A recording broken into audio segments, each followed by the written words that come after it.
আসসালামু আলাইকুম। আজকে আমার মুরগির বাচ্চা আসবে খামারের জন্য, তাই খামারে গিয়ে কাঠের তুষগুলোকে একসাথে করতেছি।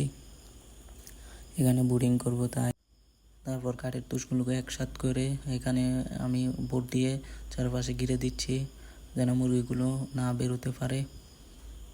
তারপর আমি ভিতরে ঢুকে কাঠের তুষগুলোকে সমান করে দিচ্ছি যেন উঁচু নিচু না থাকে।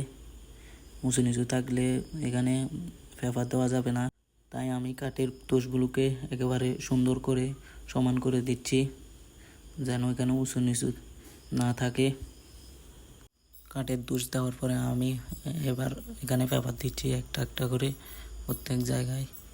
এমনভাবে পেপারগুলো দিতে হবে যেন প্রত্যেকটা জায়গায় কোনো জায়গা খালি না থাকে।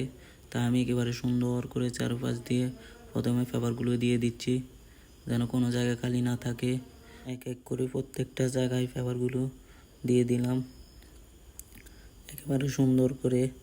তারপর আমি চারপাশে দেওয়ার পর এবার আমি বোর্ডিংয়ের মাঝখানে পেপারগুলো দিতে হবে, তাই আমি বোর্ডিংয়ের মাঝখানে পেপারগুলো দিয়ে দিচ্ছি যেন কাঠের গুঁড়াগুলো পেপারের উপরে না উঠতে পারে।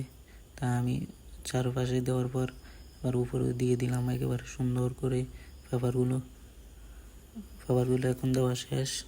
এখন এটা মুরগি ছাড়ার জন্য উপযুক্ত।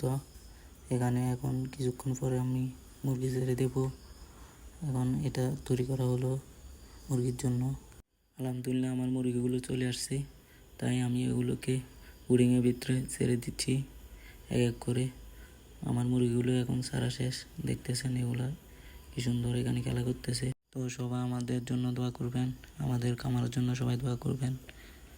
তো আজকের ভিডিও এই পর্যন্ত। আসসালামু আলাইকুম ওয়া রাহমাতুল্লাহি তাআলা ওয়া বারাকাতুহু।